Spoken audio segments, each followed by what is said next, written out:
Hello, welcome to Political Debates in American History. Our first topic is the Constitutional Convention, and this lecture is going to focus specifically on the Anti-Federalists. By now, most of you are familiar with the term Anti-Federalist or Anti-Federalism as being a general label for those who were against the proposed Constitution after the perceived failure of the Articles of Confederation.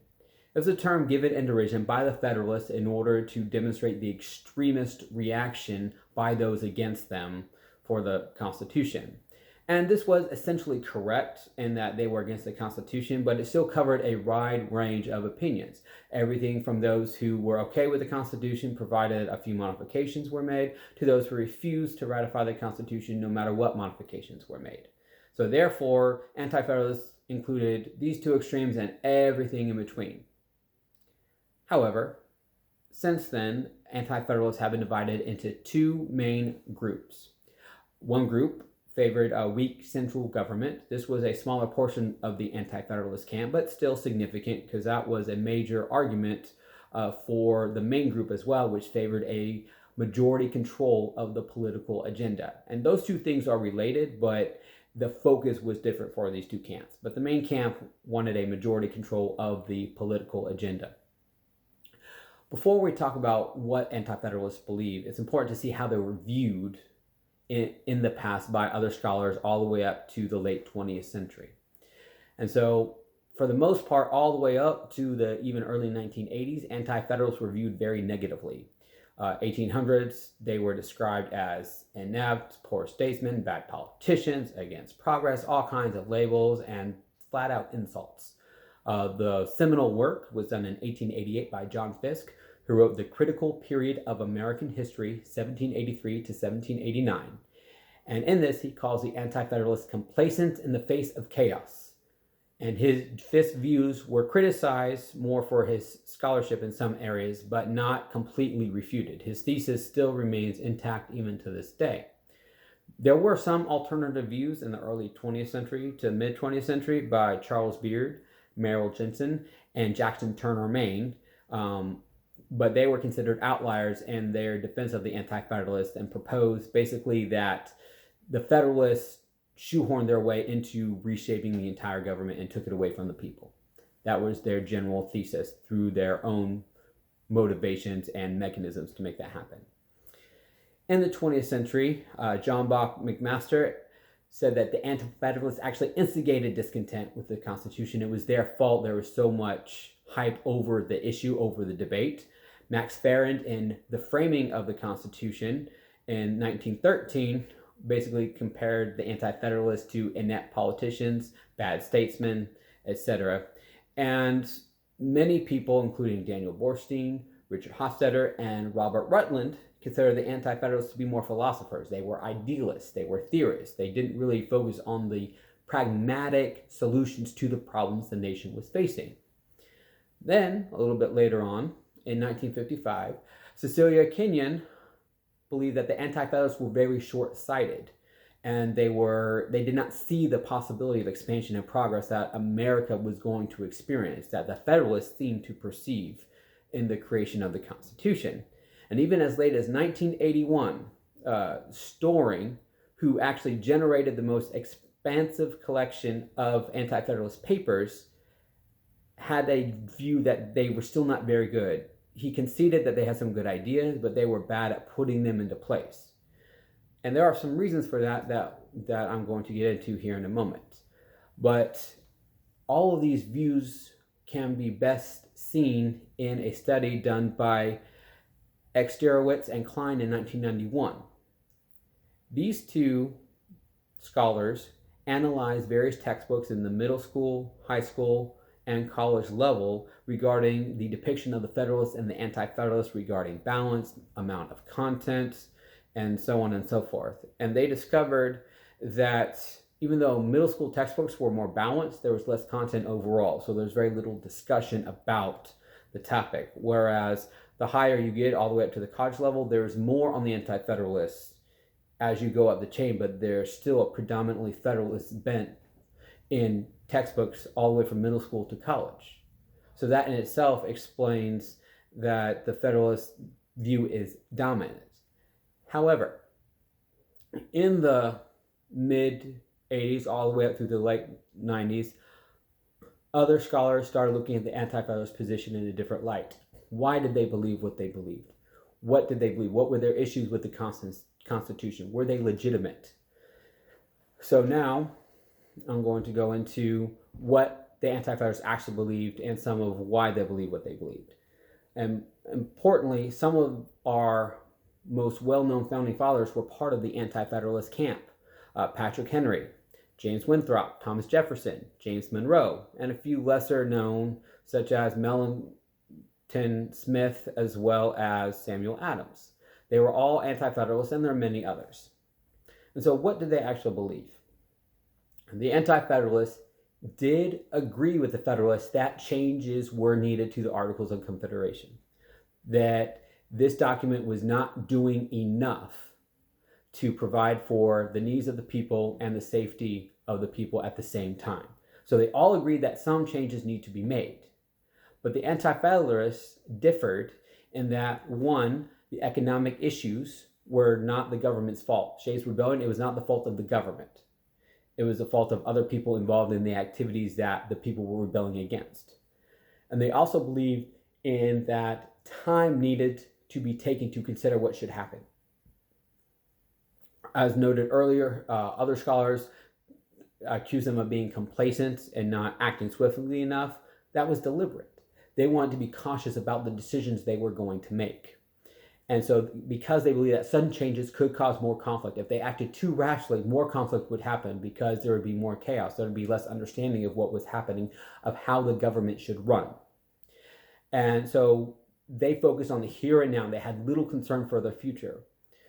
Being accused of short-sightedness regarding expansion, they did not believe in the future. They believed that they should choose their government here and now for the people of their time. And even Thomas Jefferson went so far as to say that the Constitution should change every 30 to 40 years. State constitution should change every 30 to 40 years because there's a change in people that are happening. New generations, new people, new ideas arise every generation. And so the change itself should be okay. Additionally, they believe the Constitution should be designed to protect citizens, not legislate for them. So it should be about the protection of the people. The new Constitution is more about providing means of legislation rather than protecting the people. They did recognize that Congress needed more power for commerce, national expenses, defense, and the general welfare. Those are the four categories that they cared about. Once those were settled, that would be it. That the government needs to only do as much as it needs to make those things happen. Commerce, national expenses, defense, and general welfare.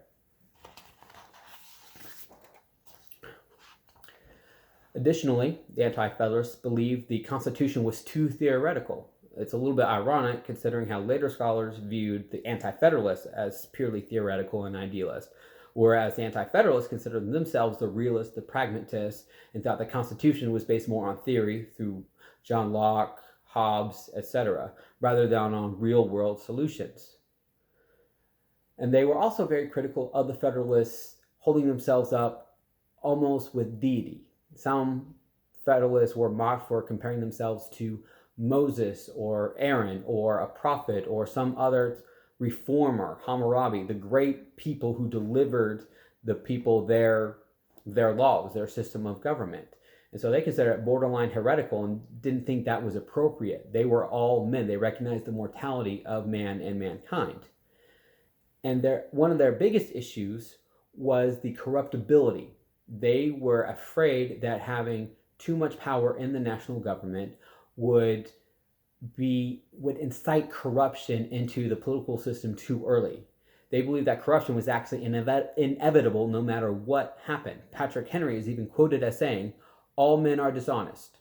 But I think that in forming this Constitution, if we presume this, we shall be on the safe side." In other words, make safeguards against the power of corruption, or at least limit the influence corruption can have on the system that is put in place.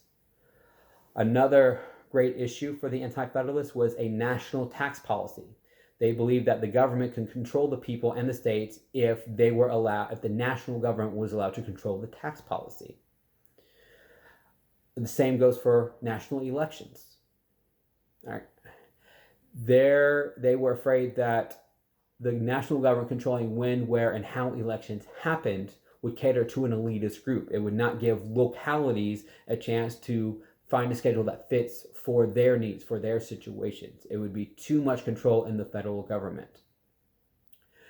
And they believe that the judicial overstepping of the Supreme Court through jurisdiction, that if a national court system could override local jurisprudence, it could hinder legal action. A specific concern was the fact that an appeal judge or an appeal jurisdiction could override a jury trial, whereas the appeal process you get into federal courts, there is just judges, there's no other juries. And so they believe that took away the power of the jury and the rights of citizens, along with the cost involved. If someone did a lawsuit and then the losing party appealed because they were wealthy and could afford it, the other person wouldn't be able to afford it and they would automatically lose. That was a concern of the Anti-Federalists, the distribution of wealth in relation to the justice system. As well as overarching theme in much of this is the aristocratic content of the Constitution.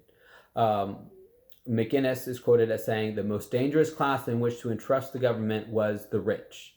That's what the Anti-Federalists believe. If the rich were in power, then they would keep getting their other rich buddies in power and they would keep the power. They would stay in power, keep it, and so forth. Another reason for this was the questionable circumstances under which the meeting occurred and also under which they proceeded. This was actually a convention called as a result of other states meeting to solve their own disputes, and certain people like James Madison got involved and said this would be a good idea to have a meeting for everyone. If you're having this dispute, other states might be having similar disputes, and let's just all get together, see if we can find a way to solve all these issues so we don't have to keep having these meetings. And that was seen as more conspiring and so forth, like not a very positive way of getting the meeting started and proceeding through the meeting. And the Anti-Federalists held Pennsylvania as an example. They had a unicameral legislature, and the Quaker origins and nature of Pennsylvania made it very difficult for the rich and the elite to hold extra sway over the people. Everyone was considered equal than others, more so than any other state or colony. As well as Switzerland, as far regarding a foreign power, is a loosely alliance of confederated states. They believe that was the best example because it prevented a national corruption. Individual confederations, individual republics could be corrupted, but they would be balanced out by the lack of corruption in other areas, and they could be called out, as well as being able to get new people in power once the corruption was pointed out. So what conclusions can we make with all of this?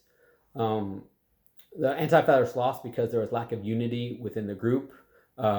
Most importantly, there were multiple essayists. They went under Cato, Brutus, the federal farmer, etc. Whereas the Federalists, they organized and they had Publius, and that was it. One name, one position, one defense. And also, the Anti-Federalists had no cohesive alternative plan to the Constitution. Their whole thing was negativity. What is not good for the Constitution? They had the fear of consolidated government, opposition to unlimited taxing. Phrasing like that is very negative. People don't like a lot of negative phrasing. However, they were able to accomplish a few things. They increased representation. The Anti-Federalists is how we got the House of Representatives. They also limited term limits for politicians, especially senators. Senators were originally going to have much longer terms. That created fears of an elitist group in power. So the Senate term limits were much shorter to reduce the chances of creating an oligarchy, basically. And they perceive the Bill of Rights as citizen education. The Bill of Rights should be a source of citizen education in what cannot be taken away and what we have a right to. That was the purpose of the Bill of Rights, and they very much succeeded in putting that through. And nowadays, they could even serve an example of political reform ideas or even ideals of political reform because of the constant changes that are occurring in the power of the national government. Many of the Anti-Federalist positions are being seen as more legitimate as government seems to have gotten bigger. But that is up to the politicians and activists to decide what would be best and which of these ideas to take and which to leave behind. Thank you.